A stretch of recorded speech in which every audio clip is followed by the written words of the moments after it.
আসসালামু আলাইকুম। Shakib story lounge চ্যানেলে সবাইকে জানাই আন্তরিক শুভেচ্ছা ও স্বাগতম। আজ আমরা নিয়ে এসেছি এক ভিন্ন স্বাদের গল্প, বনমালা। লেখক সুকান্ত গঙ্গোপাধ্যায়। এটা এমন এক গল্প যা শুরু থেকে শেষ পর্যন্ত আপনাকে ধরে রাখবে তার নিজস্ব ছন্দে ও ভাষায়। আপনি যদি এখনও চ্যানেলটি সাবস্ক্রাইব না করে থাকেন তাহলে এখনই করে ফেলুন। আর গল্প ভালো লাগলে লাইক দিয়ে জানান দিন আপনি আমাদের সাথে আছেন। চলুন শুরু করা যাক আজকের গল্প, বনমালা। গ্রামের নাম ছিল চন্দনপুর। ছিল বলার কারণ, চন্দনপুর থেকে এক ক্রোশ দূরে চড়ুইপোতায় পৌঁছে কেউ যদি জানতে চায় চন্দনপুর গ্রামটা কোথায়, নিশ্চয়ই জবাব পাবে সে নামে এক গ্রাম ছিল বটে। অজয়ের এলোপাথারি বন্যায় সেসব ধুয়ে মুছে সাফ। উত্তরদাতার একবারও খেয়াল পড়বে না। আজও রায়চৌধুরী মানে জমিদারের ভাঙ্গা বাড়িটা চন্দনপুরের শেষ স্মারক হয়ে দাঁড়িয়ে আছে। তদুপরি সে বাড়িতে দুজন বাসিন্দা আজও যে বর্তমান, এ কথাও কারো স্মরণে থাকে না। না থাকারই কথা। বছর 20 হলো নদীর খামখেয়ালিপনায় বিরক্ত হয়ে জনপদবাসীরা সরে গেছে দূরে। কতবার লুটিয়ে পড়া বাড়ি গড়া যায়, পলিমাটিতে শেষ হয়ে চাষের সম্ভাবনা, জমির সীমানাও মুছে যায়। অতএব চন্দনপুর এখন বিস্মৃতির গহ্বরে। তবে এ নিয়ে কোনো আক্ষেপ বা অনুযোগই নেই রায়বাড়ির দুই বাসিন্দার। একজন চন্দ্রভানু রায়চৌধুরী, সম্ভবত চৌধুরী বংশের শেষ পুরুষ, আর তার চাকর কুঞ্জ। চন্দ্রভানু শেষ কবে লোকালয়ে গেছেন নিজেরই খেয়াল নেই। কালে ভদ্রে কুঞ্জই বাজার দোকান করতে বাইরে যায়, তাও তার প্রয়োজন মিটে যায় চড়ুইপোতা ঢোকার মুখেই। সেখানে ঘোষলবাড়ির দালানে হরেক মালের ছোট দোকান। গ্রামের গরিব মানুষরা সেখান থেকে 8 আনার চাল, 4 আনার তেল, 4টে দেশলাই কাঠি কেনে। কুঞ্জর বাবুর অবস্থা অত খারাপ নয়। হাটবাজার যাওয়ার ব্যাপারে কুঞ্জরই প্রবল অনীহা। দোকানি শ্রীদাম ঘোষাল মাঝে মধ্যেই জানতে চায়, হ্যাঁ রে কুঞ্জ, তুই আর তোর বাবু ওই ভুতুরে বাড়িতে কি করিস বটে সারাদিন? সাপ শামুকে ভরা ওই চড়ায় মানুষ থাকে? কুঞ্জ হাসে, বলে, বাবু আমার বিরাট পণ্ডিত লোক, দিনরাত মোটা মোটা কেতাব পড়েন, কি সব লেখেন। দেশ বিদেশ থেকে কত চিঠি আসে বাবুর। এসবই কুঞ্জর বানানো কথা। রায়বাড়িতে প্রচুর বই আছে ঠিকই, কিন্তু বাবু কোনোদিনই সেসব উল্টে পাল্টে দেখেন না। লেখালেখির বলাই নেই। লণ্ঠনের পলতে উস্কে দিলে বলেন, কি দরকার মিছিমিছি তেল অপচয় করার? সারাদিন শুয়ে বসেই কেটে যায়। মাঝে মধ্যে সারা বাড়ি পায়চারি করেন, যান বাগানে, কখনো সখনো বারবাড়ির দালানে আরাম কেদারা পেতে দিতে হয়। বিকেল হলে নিয়মিত ছাদে যান। পাঁচিলের সামনে দাঁড়িয়ে বেভুল তাকিয়ে থাকেন সামনে। সেখানে হেলে পড়া সূর্যের আলোয় চকচক করে অজয়ের ক্ষীণ জলধারা। কথাবার্তা বলেন খুব কম। সন্ধে উতরে গেলে নিচের তলায় নেমে আসেন। গান শোনেন হাতল ঘোরানো গ্রামোফোনটা চালিয়ে। সে যে কি গান, মাথামুন্ডু কিছুই বোঝে না কুঞ্জ। মনে হয় যেন চোঙ্গা থেকে বেরিয়ে আসছে 3 কুড়ি পার করা কোনো বুড়ির কান্না। ভীষণ একঘেয়ে। যন্ত্রটার বোধহয় অবস্থা শেষ। সেই গান শুনে বাবুর মন ভালো হয়। তখনই কিছু কথা বলেন। সবই ওদের বংশের প্রতাপের কথা। ওর ঠাকুরদার বাবা কেমন ছিলেন, কেমন সম্পর্ক ছিল সুলতানদের সঙ্গে, কটা ঘোড়া ছিল, হাতি ছিল, অবিশ্বাস করার উপায় নেই। ঘোড়া না থাকলেও আস্তাবল এখনো আছে। পোর্টমানে যন্ত্র করে রাখা গদি, লাল জাজিম, ঘণ্টা দেখে বোঝা যায় হাতিও ছিল। প্রকাণ্ড হলঘরের মাথায় ভাঙ্গা ঝাড়বাতি প্রমাণ করে এ বাড়িতে নটির নূপুর হেসে উঠত একদিন। বড় বড় চোখ মুখ করে জমিদার বাবু সেসব গল্প করে যান। নাকের পাটা গাল লাল হয়ে ওঠে, ঘন ঘন শ্বাস নেন। গল্পের প্রতি তবুও কোনো আগ্রহ জন্মায় না কুঞ্জর। পুরো ধুলো ভর্তি নাচঘর, অজস্র ফাটল আর আগাছায় ভরা এই প্রাসাদের প্রাণ যেন ফেরে না। কুঞ্জ ঢুলে ঢুলে পড়ে। বাবুর সন্দেহ হয়। জিজ্ঞাসা করেন, কি রে, ঘুমুলি নাকি? ঠোঁটের ফাঁক দিয়ে গড়িয়ে পড়া নাল মুছে কুঞ্জু ঢুলঢুল চোখে মাথা নাড়ে। বাবু বলে যান, আমার ঠাকুরদার এক দিদি ছিল জানিস, রেপ্তি দেবী। কি সাংঘাতিক মহিলা! ঠাকুরদার বকলমেই উনিই তো জমিদারি দেখতেন। একবার হয়েছিল কি, এক ইংরেজ সাহেব এলেন আমাদের মহাকালের ওপর ট্যাক্স বাড়ানোর অর্ডার নিয়ে। চিকের পর্দার এপারে রেপ্তি দেবী, ওপারে সাহেব। কথা চলছে দোভাষীর মাধ্যমে। সাহেব বেটা ইংরেজিতে দোভাষীকে নিজের দলে টানার চেষ্টা করছিল। সাহেবকে পুরো ঘাবড়ে দিয়ে রেপ্তি দেবী ইংরেজিতে কথা বলতে শুরু করেন। তখন সাহেবের একদম লেজে গোবরে অবস্থা। হাসতে থাকেন জমিদার বাবু। হাসতে হাসতে উঠে পড়েন আরাম কেদারে ছেড়ে। বাতিদানের আলোয় তার ছায়া বিশাল হয়ে আছড়ে পড়ে দেয়ালে। হাসির চোটে আলো কেঁপে উঠলেও কুঞ্জর কোনো বিচলন হয় না। এসবে সে অভ্যস্ত হয়ে গেছে। বাড়ির পিছনে শিয়াল ডেকে ওঠে। আস্তাবল থেকে বাদুড়ের ডানা ঝাপটানোর শব্দ পাওয়া যায়। ঘুমে চোখ জুড়ে আসে কুঞ্জর। মনিব নিশ্চয়ই রাগ করেন, মুখে কিছু বলেন না। তবে ইদানিং ঘুম তাড়ানোর একটা ব্যবস্থা হয়েছে, খুবই কুৎসিত, অপমানজনক সে ব্যবস্থা। সভ্য সমাজে কর্তব্য নয়। সে যাই হোক, সকালে উঠেই কুঞ্জর কাজ শুরু হয়ে যায়। এই বিশাল বাড়ির যতটুকু অংশ পদাচারণ ও বিশ্রামের জন্য ব্যবহার করেন জমিদার বাবু, সেটুকু সে ঝাড়পোছ করে রাখেন। তারপর ইদারা থেকে জল তোলা, রান্নাবান্না, কাচাকাচি, তার কি কাজের শেষ আছে? এই যেমন এখন ছাদে উবু হয়ে বসে বাবুর গড়গড়াটা ভালো করে মুছছে, যেন ধুলো ময়লা সরিয়ে জমিদার বাবুর গল্প কথাগুলো সত্যিকারের করার চেষ্টা। পশ্চিম আকাশে এখনো লাল ছোপ ধরেনি। বাবু গিয়ে দাঁড়িয়েছেন পাঁচিলের ধারে। এই সময়টা চেয়ারে বসে তামাক খেতে খেতে বাবু সন্ধে নামা দেখেন। গড়গড়ার মুখ থেকে কলকে তুলে তামাক টিকে সাজাতে যাচ্ছিল কুঞ্জ। হঠাৎ চন্দ্রভানু বলে ওঠেন, হ্যাঁ রে, মুক্তাপুরে কি মেলা লেগেছে? অবাক হয়ে মাথা নাড়ে কুঞ্জ। মুক্তাপুর হচ্ছে বাগদিদের বাস, গরিব গা। মেলা ফেলা ওদিকে হয় না। শনিবার করে টিমটিমে হাট বসে। এদিকে আয় বলে বাবু অজয়ের দূর জলের দিকে হাত তোলেন। পাশে দাঁড়িয়ে কুঞ্জ জলের দিকে তাকায়। মনে হয় যেন মৃদু স্রোত বইছে দক্ষিণ পানে, ভাটার টান। কিন্তু মেলার সঙ্গে অজয়ের জলের কি সম্পর্ক ধরতে পারে না কুঞ্জ। বাবু বলেন, দেখতে পাচ্ছিস? চোখ কচলে আবারও মাথা নাড়ে কুঞ্জ। অথচ তার বয়স বাবুর অর্ধেক। ভালো খাওয়া পড়া করেছেন ছোটবেলায়। বাবু বলেন, যা, নিচের আলমারি থেকে আমার দূরবীনটা নিয়ে আয়। আদেশটা খুবই মনমতো হয় কুঞ্জর। দ্রুত সিঁড়ি ভাঙতে থাকে। বাবুর দূরবীনটার ওপর তার ভীষণ দুর্বলতা।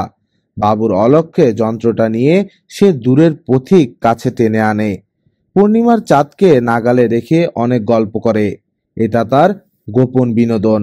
দূরবীনটা নিয়ে ছাদে ফিরে এসেছে কুঞ্জ। চোখে লাগাতেই দেখে অজয়ের জলে ভেসে যাচ্ছে মেলার শালপাতা, রঙিন কাগজ, এমনকি একটা হাওয়া ভরা আস্ত বেলুন।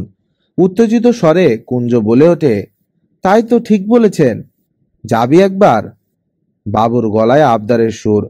কুঞ্জ অবাক হয়ে বলে, আপনি যাবেন আজ্ঞা? চলুন না, আপনি তো কোথাও যেতেই চান না। আরে ধুর, আমি না, তুই যা। 4 আনার গুড়কাঠি। বিরক্ত হয়ে কুঞ্জ বলে ওঠে, কোন কালে পড়ে আছেন আপনি? গুড়কাঠি মোড়ার কাগজটিও হবেনি 4 আনায়। আনিস, অনেকদিন খাইনি। ঠিক আছে বাবা, 1 টাকার নিস। তাড়াতাড়ি তামাক সেজে বেরিয়ে পড়, ফিরতে ফিরতে নইলে রাত হয়ে যাবে। আনন্দে উজ্জ্বল হয়ে ওঠে কুঞ্জর মুখ। তড়িঘড়ি নিচের তলায় যেতে যেতে সে বলে, আমার মেলা খরচ 2 টাকা লাগবে, বলে দিলাম। মেলা ছুঁয়ে ভেসে আসা বাতাসের গন্ধ শুকে আপন হাসি আসেন চন্দ্রভানু। কত শত স্মৃতি লুকিয়ে আছে এই বাতাসে। কুঞ্জর বাবার কাঁধে চেপে কত মেলায় যে গেছেন। পা চালিয়ে কুঞ্জ চলেছে মুক্তাপুরে। ভেসে আসা সিনেমার গান যেন তার হাত ধরে টানছে। হাঁটায় ঢুকে যাচ্ছে নাচের ছন্দ। অনেকদিন বাদ কাছে পিঠের গায়ে মেলা বসলো, নয়তো সেই কেঁদুলি বোলপুরে যেতে হয়। গিয়েছে কুঞ্জ, কিন্তু সেখানে শহুরে মানুষের এত ভিড়, পায়ে পায়ে জড়িয়ে যায়, তাল রাখা দায় হয়ে পড়ে। যাওয়াই ছেড়ে দিয়েছে। গায়ের মেলা সেদিক থেকে অনেক আপনার। কাঠের নাগরদোলার কোকানি, হাতে ঠেলা ঘূর্ণি, চাকতির জুয়ো, পাঁপড় ভাজা। বাবু দিলেন সাকুল্যে 3 টাকা। কি করে এত সব হবে? এবড়ো খেবড়ো জমি পার হতে হতে একই সঙ্গে উৎসাহিত পরক্ষণেই নিরুৎসাহ হচ্ছিল। কুঞ্জ, অনাবাদি জমি, নানান সরীসৃপ, ভাম, বেজির অবাধ বিচরণ এখানে। কুঞ্জর এসবে ভ্রুক্ষেপ নেই। দূরে বাঁশবন, ওখান থেকেই বসতির ছিঁড়িছাদ লক্ষ্য করা যায়। 5-6 ঘর সাঁওতাল থাকে। এরাই একমাত্র রায়বাড়ির 1/2 মাইল দূরে পায়ে হাঁটা পথটাকে মুছে যেতে দেয়নি। ওই পথ ধরেই অজয়ে মাছ মারতে যায়। ভুলেও রায়বাড়ির সদরমুখ হয় না, কিন্তু একসময় যেত। তখন জমিদার বাবুরা কেউ থাকতো না। কুঞ্জর বাবা নিরাপদর ওপর ছিল রায়বাড়ির দেখভাল করার দায়িত্ব। যৎসামান্য টাকা মানি অর্ডার আসতো কলকাতা থেকে, তা দিয়েই খুব যত্ন করে বাগান করত বাবা। অল্প জমি জুড়ে চাষও দিত। মুনিশ খাটতে আসতো এরা। চাষ বাগানের ফসল কুঞ্জরাই খেত। বেশ কিছুটা নষ্ট হতো খরা বন্যায়। কুঞ্জর মা মারা গেল 5-6 দিনের জ্বরে, প্রায় বিনা চিকিৎসায়। ডাক্তার, হাসপাতাল চন্দরপুর থেকে অনেক দূর। তবুও বাবা রায়বাড়ি ছেড়ে নড়ল না। কুঞ্জ ততদিনে শেয়ানা হয়েছে। বাবাকে বলেছিল, কি হবে এসব দেখে? যাদের জমি বাড়ি তাদের তো হুঁশ নেই। চলো সব ছেড়ে ছুড়ে বাকিদের মতো টাঙ্গায় চলে যাই। নিরাপদ ছেলের পরামর্শ কানে নেয়নি। বলেছিল, বাবুরা একদিন আসবে দেখিস, নইলে মাসে মাসে টাকা পাঠাতে যাবে কেন? আমরা 4 পুরুষ এ বাড়ির খানসামা। আমি মারা যাওয়ার পর তোকে এ বাড়িটা আগলে থাকতে হবে। এটাই বাপের আদেশ, বুঝবি? মাথার ওপর ছাদ, পেট ভাত দুটোই জুটে যাবে। তোর আর চিন্তা কিসের? বাবু সত্যিই একদিন এলেন। বাবা তখন মৃত্যুশয্যায়। কোট প্যান্ট পরা বিলেতি কায়দার চন্দ্রভানুকে দেখে কুঞ্জর ঠিক ভরসা জাগল না। ঠগ নয় তো? দেখা গেল তা নয়। এই বাবুকেই বাবা নাকি কোলে পিঠে নিয়ে ঘুরেছে। কুঞ্জর বাবার সঙ্গে জমিদার বাবুর অনেক কথাবার্তা হলো। মরে যাওয়া গুরুজনদের কথা ঘুরে ফিরে আসছিল মুখে। কষ্ট ছিল না। রাতের তারারা নিপতে না নিপতে দেহ ছেড়ে চলে গেল বাবা। শেষকৃত্যের সমস্ত ব্যবস্থা করলেন বাবু। শ্রাদ্ধ শান্তি হলো। ইতিমধ্যে শহুরে পোশাক ছেড়ে চন্দ্রভানু ধুতি পিরানে পাক্কা জমিদার। বললেন, আর কোনোদিন শহরে ফিরবে না। জমিদার বাবু আদৌ বিয়ে করেছেন কিনা, ছেলে মেয়ে আছে কি নেই, কিছুই জানে না কুঞ্জ। ঘুরিয়ে জিজ্ঞেস করে কোনো উত্তর পায়নি। মাসে একবার বাবুর নামে মানি অর্ডার আসে, ব্যাস। আর কোনো মানুষ না, চিঠি না, কেউই খোঁজ নেয় না মানুষটার। সাঁওতালপাড়া পার হতেই মেলার গান বাজনা, ভেপু, তেলে ভাজার গন্ধ জাপটে ধরল কুঞ্জকে। হাসাহাসি মুখে মেলাতলার দিকে এগিয়ে যায় কুঞ্জ। পাশ দিয়ে দৌড়াচ্ছে বোতাম ছেঁড়া জামার ছেলেপুলে, ন্যাংটা বাচ্চারা। গায়ের মেয়ে বউয়ের মুখে লাজুক কৌতূহল। মেলার এদিক সেদিক ঘুরে কুঞ্জ অবশেষে ম্যাজিকের তাঁবুতে। চটের ওপর সামনের সারিতে বসে সে এখন মন্ত্রমুগ্ধ। মনের মধ্যে জোর টানামানি চলেছে। ম্যাজিশিয়ানের সঙ্গিনী ডানাকাটা পরীটিকে নিয়েই হয়েছে মুশকিল।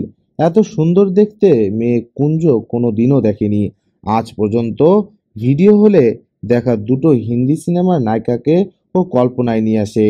ও মেয়েটা তাদেরও ছাড়িয়ে গিয়ে চড়ুইপোতার লক্ষ্মী ঠাকুরের মতন হয়ে যাচ্ছে। তা কিছুতেই হতে দেবে না কুঞ্জ। এই নিয়েই মনের মধ্যে তুমুল আলোড়ন। একবার যখন ম্যাজিশিয়ান করাত দিয়ে মেয়েটাকে 3 টুকরো করতে গেল, নিজের জায়গা থেকে ছিটকে উঠতে যাচ্ছিল কুঞ্জ। পরক্ষণেই নিজেকে সামলায়। মাচায় যা হচ্ছে সবই তো নিছক খেলা। 3 টুকরো হয়ে মেয়েটা যথারীতি জোড়াও লেগে গেল। মুক্ত ঝরানো হাসি ছড়িয়ে গেল মঞ্চের আড়ালে। আবার ফিরে এলো জরির অন্য পোশাকে, ঝলমলে কাপড়ের ভেতরে শরীরের ঢেউ যেন ফুঁসে ওঠা অজয়ের জল। কুঞ্জর হঠাৎ খেয়াল পড়ে সে অনেকক্ষণ দম বন্ধ করে বসে আছে। কখন যে শো ভেঙে গেছে খেয়াল নেই।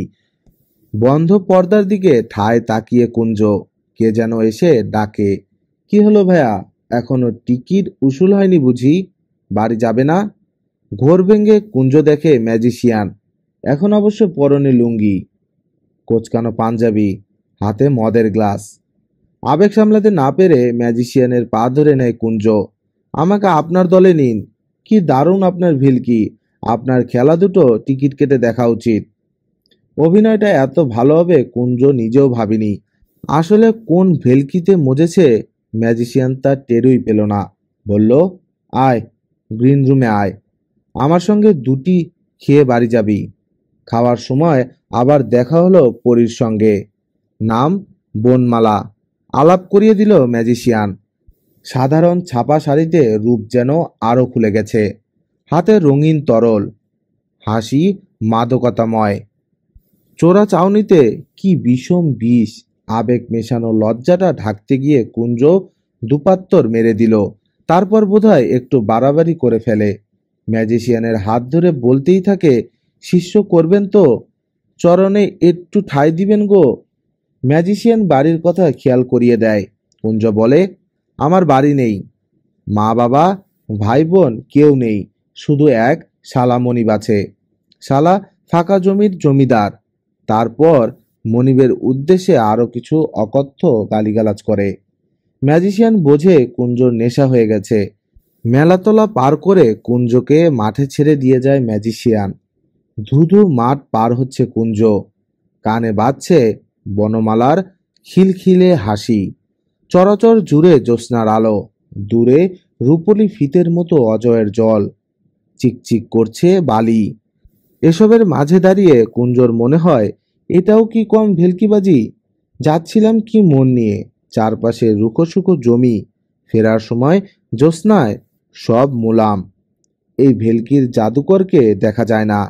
এত আনন্দের মধ্যেও মনের ভেতর একটা কাটা খচখচ করছে। কি যেন একটা হয়নি, বাকি আছে কিছু একটা। বুক পকেটে কাগজে মোড়া গুড়কাঠি। হাত ছুঁয়ে একবার দেখে নেয় কুঞ্জ। ম্যাজিকের তাঁবুতে ঢোকার আগে বাবুর জন্য মনে করে কিনে রেখেছে। তাহলে মাথার ওপর কর্কশ ডাক দিয়ে উড়ে যায় রাতচরা পাখি। বিদ্যুৎ চমকের মতো কুঞ্জর মনে পড়ে, আজ মার খাওয়া হয়নি। হ্যাঁ, মার খাওয়া রোজ খায়। বাবু প্রতি রাতে তাকে লাঠিপেটা করে।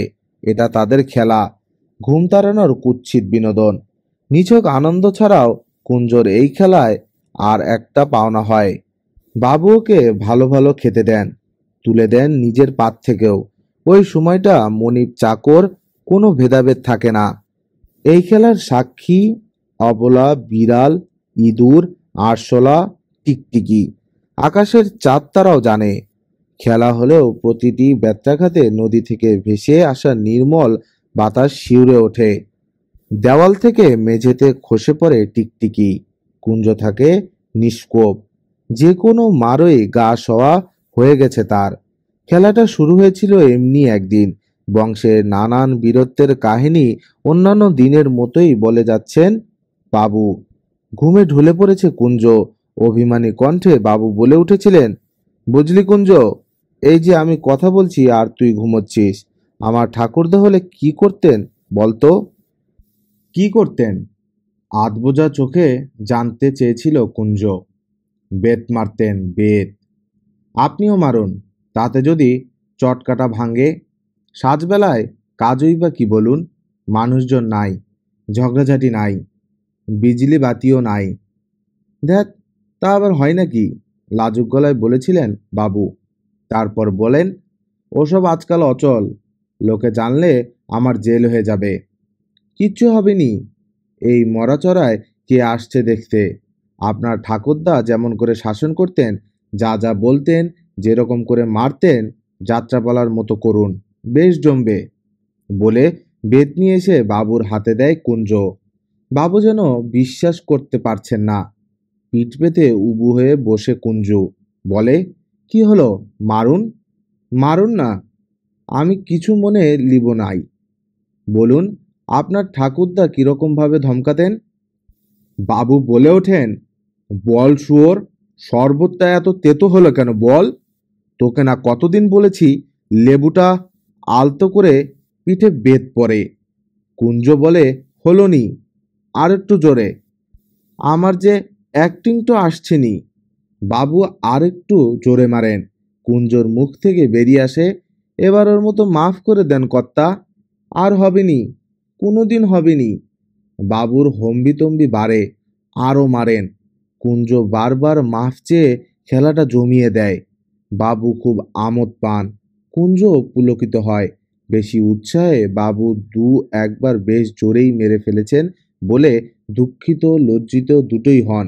ব্যাস ব্যাস, আর না, যথেষ্ট হয়েছে বলে বেত ছুঁড়ে ফেলে। বাবু কুঞ্জর পিঠে হাত বুলিয়ে দেন, তারপর বলেন, অনেক রাত হলো, চল খেয়ে নেই। সেদিন নিজের পাত থেকে কুঞ্জর থালায় খাবার তুলে দিয়েছিলেন। পরের দিন 10টা টাকা দিয়ে বলেন, চড়ুইপোতায় গিয়ে রসগোল্লা নিয়ে আয়। সন্ধেবেলা নাটকের পর দুজনে খাবো। তারপর থেকে সে যাত্রাপালা রোজই চলে। না চললে বাবুর ঘুম আসে না, কুঞ্জরও না। আজ পালার সময় চলে গেছে, রাত কটায় এখন কে জানে। বাবু নিশ্চয়ই জেগে বসে আছেন। আজ আর সেই খেলার উৎসাহ নেই কুঞ্জর, বরং খেলাটার কথা ভেবে এখন তার ঘেন্নাই হচ্ছে। পেটে খিদে নেই বলেই কি? একবার টোকা মারতেই সদর খুলে গেল। চাঁদের আবছা আলোয় বাবুর দুশ্চিন্তা মাখা মুখ। কিরে, কোথায় ছিলে এতক্ষণ? আমি তো ভাবলাম চোর ডাকাতের পাল্লায় পড়লি হয়তো। কি আছে আমার সঙ্গে, চোর ডাকাত ধরবে? বিরক্তির সুরে বলে কুঞ্জ। সদর ডিঙ্গিয়ে দরজা দেয়। বাবু বলেন, সে না থাক, জমিদার বাবুর চাকর তো, ওরা ভাববে নিশ্চয়ই কিছু আছে। ঠোঁট বেঁকিয়ে হাসে কুঞ্জ।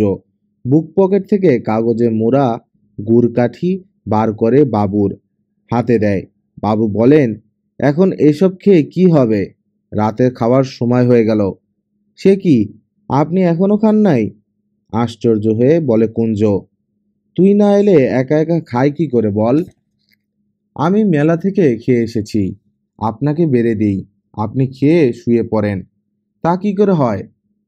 আজ আমাদের যাত্রাপালা হয়নি, ঘুমুই আসবে না। কথাটা শুনেই মাথা গরম হয়ে যায় কুঞ্জর। ঝাঁঝিয়ে বলে ওঠে, ওসব খেলাফেলা আজ থেকে বন্ধ। আমিও আর এই বাড়িতেই থাকবো নাই। আমার হিসেবটা মিটিয়ে দেন, কালই চলে যাব। বড় বড় পা ফেলে কুঞ্জ ভেতর বাড়িতে চলে যায়। রায়চৌধুরী বংশের শেষ পুরুষ বিষণ্ণ চিত্তে একটা গুড়কাঠি তুলে কামড় দেন। এহে, একদম নেতিয়ে গেছে। পরের দিন সন্ধ্যাবেলা একদিনের পুরনো পূর্ণিমার চাঁদ কুটিল হাসি নিয়ে উঠেছে আকাশে। রায়বাড়িতে একজনের দীর্ঘশ্বাস। কুঞ্জ দুপুরে চলে গেছে। চন্দ্রভানু এখন একা একা। একদিন যে এরকম হবে, সম্পূর্ণ একা হয়ে যাবেন, চন্দ্রভানু জানতেন। কিন্তু দিনটা যে এত নিকটে সেটা আশা করেননি। আধুনিক সভ্যতায় অতিষ্ঠ হয়ে চন্দ্রভানু এই নির্বাসন নিজেই বেছে নিয়েছিলেন। এমনই সৌভাগ্য কুঞ্জ তাকে এনে দিয়েছিল হারিয়ে যাওয়া সময়ের নির্যাস। অভ্যাসটা খারাপ করে দিয়ে গেল কুঞ্জ, এখন শুধু দিন গোনার পালা। এসব ভাবতে ভাবতে বারান্দায় পায়চারি করছিলেন চন্দ্রভানু। আমলকি গাছের মাথায় শুকতারাটা প্যাট প্যাট করে চেয়ে আছে চন্দ্রভানুর দিকে। এমন সময় সদরে ভীরু শব্দে ঠকঠক। হৃৎপিণ্ড লাফিয়ে ওঠে চন্দ্রভানুর। তাহলে কি ফিরে এলো কুঞ্জ? দৌড়ে গিয়ে দরজা খোলেন। এ কি সর্বনাশ কাণ্ড! কুঞ্জর সঙ্গে এই অপরূপা তনিটি কে? চাঁদের আলো পিছলে যাচ্ছে মেয়েটার গায়ে। চাপা ফুলের মতো রং, একটু লম্বার ওপর সরু কোমরের মেয়েটা মনে করিয়ে দিচ্ছে ছোটবেলায় পর্দার আড়াল থেকে দেখা নন্দা বাইয়ের কথা। আয়, ভেতরে আয়। কোথায় যে চলে যাস? কুঞ্জদের সাদর অভ্যর্থনা জানান চন্দ্রভানু। শিরশিরে একটা ভয় কুঞ্জর পিঠ বেয়ে নেমে যায়। বাবুর চোখ লালসায় ভরা। এটা কোনো অভিনয় নয়, আজই বাবুকে আসল জমিদার মনে হচ্ছে। রায়বাড়ির বিগ বেন ঘড়িতে 10টার ঘন্টা বাজল। অন্য দিন হলে কুঞ্জদের এই সময়টাই গভীর রাত। বনমালার জন্য রাত পিছিয়ে গেছে। কুঞ্জ অবশ্য রসুই ঘরে তরিবধ করে রান্না করতে হচ্ছে। বনমালা বাবুর ঘরে। বাড়ি ঢুকতেই বাবু এমনভাবে বনমালাকে টেনে নিলেন যেন ওর জন্যেই বনমালাকে নিয়ে এসেছে কুঞ্জ। মুরগি আনতে দরাজ হাতে টাকা বার করে দিলেন বাবু। সিরাজগঞ্জে আজ হাটবার। 2 মাইল ঠেঙ্গিয়ে যেতে হলো সেখানে। মাংস রান্না হয়ে এসেছে। ভাঙ্গা জমিদার বাড়ির দালানময় ভেসে বেড়াচ্ছে সুখী সুখী গন্ধ। কুঞ্জর মুখে হাসি নেই। কি ভেবেছিল, কি হলো? কথা মতো আজ দুপুরেই পোটলা বেঁধে বাগদিপাড়ার মেলায় হাঁটা দিয়েছিল কুঞ্জ। ম্যাজিশিয়ানের দলের নাম লেখাবে, আর ফিরবে না। বাবু অনেক করে বুঝিয়েছেন। হাতে পায়ে ধরাই যা বাকি ছিল। কুঞ্জর মনে তখন অন্য টান। বাবুর কথা গ্রাহ্যই করেনি। মেলায় পৌঁছে দেখে অবাক কাণ্ড। সব কিছুই ঠিকঠাক আছে, শুধু ম্যাজিকের তাঁবুটাই কিরকম খোলামেলা, শূন্য খাঁচার মতন। বুকটা হাই হাই করে উঠেছিল। ক্রমে খবর নিয়ে জানে ম্যাজিশিয়ানটা নাকি দাগি ডাকাত, পুলিশ ধরে নিয়ে গেছে। তবে সঙ্গিনীটি আগেই বেপাত্তা। মন খারাপ নিয়ে মেলাতলা ছেড়ে ফিরে আসছিল কুঞ্জ। একটু ফাঁকায় আসতেই দেখে পাশে পাশে হাঁটছে ঘোমটা দেওয়া একটা বউ। কুঞ্জ যত জিজ্ঞেস করে, কে গা তুমি? কোন গায়ের? কাদের ঘরের মেয়ে? উত্তর নেই। সাঁওতালপাড়া পার হয়ে দক্ষিণদারির মাঠে পা রাখতেই ঘোমটা খুলে ফেলে বউটা। কুঞ্জ তো হতভম্ব। বনমালা বলে, পুলিশ আমাকেও খুঁজছে। 2-4টে রাত লুকিয়ে রাখতে পারবে না? আবেগে বিহল কুঞ্জ অতি কষ্টে নিজেকে সামলায়। বলে, আরো মাইলখানেক ঘোমটা দিয়ে হাঁটা লাগবে। ওই পথটুকু জুড়ে তাদের সুখী দম্পতির কল্পনায় কেঁপে কেঁপে উঠেছে কুঞ্জ। কিন্তু বাবুর বাড়িতে ঢুকে ব্যাপারটা ঘুরে গেল। বনমালা যেন আর চিনতেই পারছে না। একবারও এলো না রসুই ঘরে। কুঞ্জ, খানা লাগাও। অন্দরমহল থেকে ভেসে আসে বাবুর গলা। বাবা, ভাষাই পাল্টে গেছে। ঢিমে তালে গড়িয়ে যাচ্ছে রাত। নাচঘরের জানালার কোনো একটা বোধহয় খোলা রয়ে গেছে। হাওয়া এসে দোলাচ্ছে ভাঙ্গা ঝাড়লণ্ঠন। ঠুং ঠাং আওয়াজ। বাবুর ঘরে গুজুর ফুসুর, খিলখিলে হাসি। কুঞ্জ থাকে ভাড়ার ঘরে। দোকানে আঙ্গুল ঢুকিয়ে হাঁটু বুকে চেপে সবে ঘুমটা বাগিয়ে এনেছে। কে যেন ঠেলা দেয় গায়ে। বারবার ধর্মর করে উঠে বসে দেখে বনমালা। অবাক হয়ে কুঞ্জ বলে, কি ব্যাপার তুমি? হিসিয়ে বনমালা বলে, বুড়োটা শুধু বকতেই জানে, কোনো কম্মের নয়। সরে সৌ। সরে গিয়ে বনমালাকে জায়গা দেয় কুঞ্জ।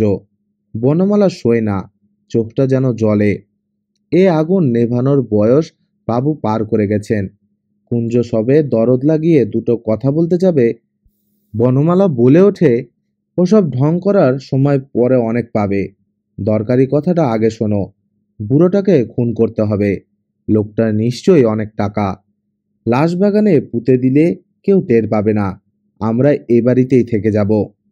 কুঞ্জর চোখ বড় বড়, মুখ হা হয়ে গেছে। বনমালার শরীর থেকে ভেসে আসছে বাবুর ঢেলে দেওয়া আতরের সুগন্ধ। সেই মেয়ে কিনা বাবুকে মেরে ফেলার ব্যবস্থা করতে বলছে। বনমালা তাড়া দেয়, কি হলো? ভ্যাবলা মেরে গেলে যে?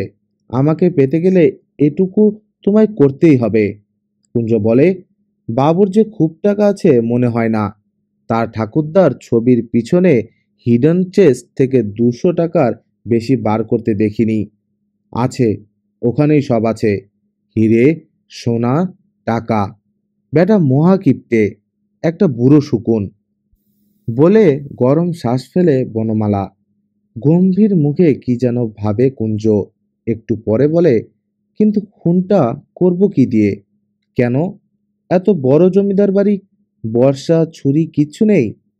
হাল ছাড়া গলায় কুঞ্জ বলে, ধুর ধুর, সেসব ধুলো, জং পরে একদম ভোতা হয়ে গেছে। লাউ ডগাও কাটা যাবেনি। বলতে বলতে কুঞ্জর মনে পড়ে একটা অস্ত্র আছে, কাঠখুঁটো কাটতে, নারকেল ছাড়াতে লাগে।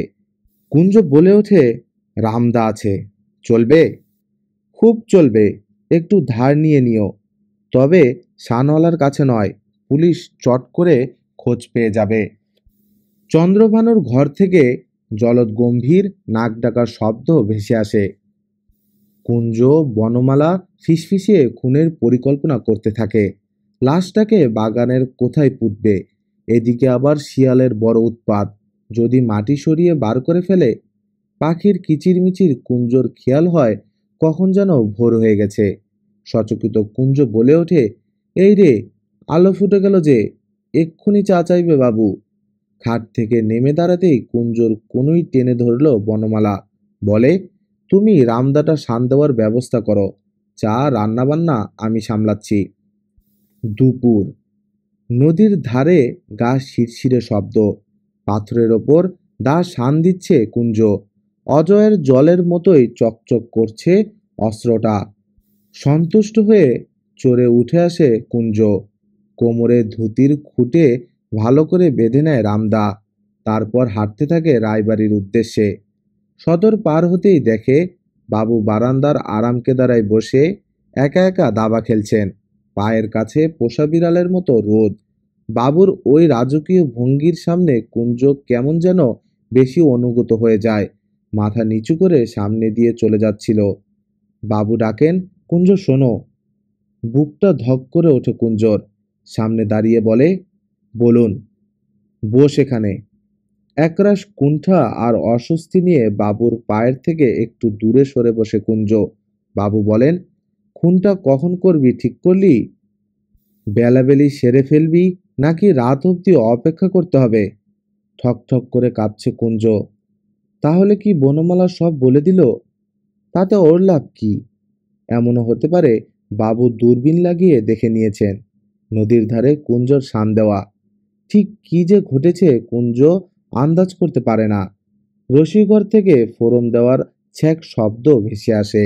বাবু গড়গড়ার পাইপে টান দিতে দিতে ঘুঁটি তুলে নিজেই নিজেকে চাল দেন। মুখ না ঘুরিয়ে বলেন, কোথায় পুঁতবি? কবরটা খুঁড়ে কাজ এগিয়ে রাখ। কুঞ্জর ফোঁপানোর শব্দ শুনে বাবু ফিরে তাকান, বলেন, খামোখা কাঁদছিস কেন? আমার থেকে খাওয়া নুন চোখের জল দিয়ে বেরিয়ে যাচ্ছে যে। বিশ্বাস করেন বাবু। ওর উস্কানিতে হাত তুলে আশ্বস্ত করে বাবু বলেন, জানি, কিন্তু একবারও ভেবে দেখেছিস আমি মরে গেলে তুই পেট চালাবি কি করে? তখন আবার দুটো পেট হয়ে যাবে, তারপর হয়তো আরও। পিয়ন তোর হাতে মানি অর্ডার দেবে না। আর আমার চেষ্টে যে কিছুই নেই, তুই ভালো করেই জানিস। মনের কুয়াশা কেটে যেতে থাকে কুঞ্জর। সত্যি বড্ড ভুল করে ফেলতে যাচ্ছিল। ভাত কাপড়ে রাখতে না পারলে বনমালাও একদিন চলে যাবে।